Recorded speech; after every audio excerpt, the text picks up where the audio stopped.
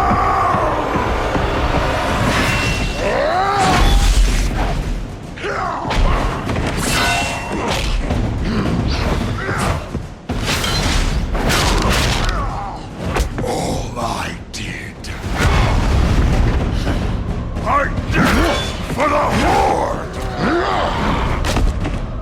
You failed the Horde!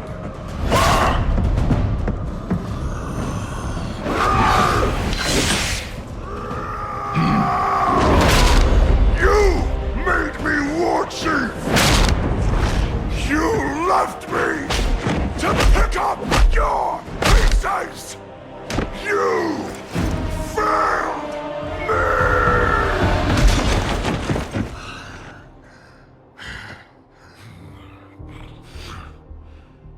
You never had the strength of a true warrior. I do not rely on strength alone, Garrosh.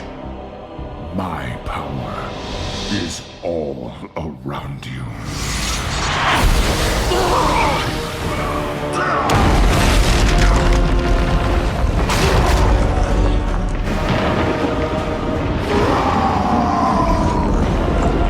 You made me what I am! No. You chose your own destiny.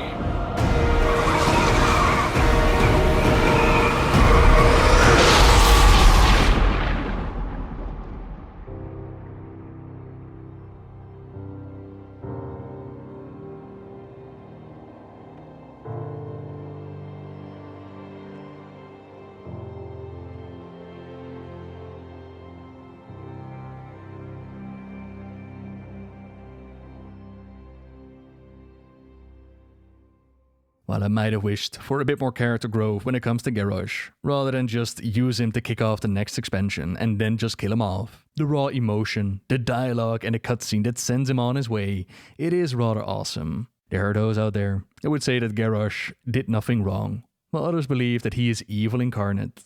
I personally think that the truth lies somewhere in the middle, mirrored here by the final conversation. He went from an orc growing up in the shadow and knowledge of his father's worst deeds, not having a shred of faith in his own abilities, until there was Thrall, who showed up and completed the story. A successful campaign in Northrend led to Garrosh taking over control of the Horde, despite voices like Cairn, like Garrosh himself telling Thrall that he wasn't ready for this, but Thrall, he had made up his mind, believing that the advisors that would surround Garrosh, that they would guide him in the right direction. A mistake, he would later realize. Their different visions clashing with the new Warchief, even going as far as threatening his life. It caused him to replace them, surround himself with those that already agreed with his vision. Therein lies one of the major differences between the paths of Varian and Garrosh. For once, they were similar. Varian, he listened to those around him, those that advised him. He kept an open heart, while the ones that were supposed to challenge Garrosh's ideas, they either abandoned him or they were kicked out. That's what I mean with the truth lies somewhere in the middle. It's not just Garrosh's fault, but to say that he didn't do anything wrong is a bit of a stretch, in my opinion. That is of course very debatable, and another thing that is still being discussed to this day is the question, did Thrall cheat during the Mccory? My opinion is that Garrosh knew full well who he had challenged, that there's no set rulebook or referee for Mccory, that if Thrall had cheated by the old rules, then so did Garrosh. And at the end of the day, I don't think that's the point. It was closure, a circle of storytelling for these two connected characters. While Goel's choice here, cleaning up his mess, realizing that there is some truth to Garrosh's words, bravely saying that you chose your own destiny is only half the truth. And that emotional inner turmoil, it eventually caused him to give up the Doomhammer and pass it on to a Shaman hero in their battle against the Legion. In the case of alternate Draenor, Grommash and the Iron Horde, they would be defeated. Gul'dan and his Fell Horde, they would be defeated.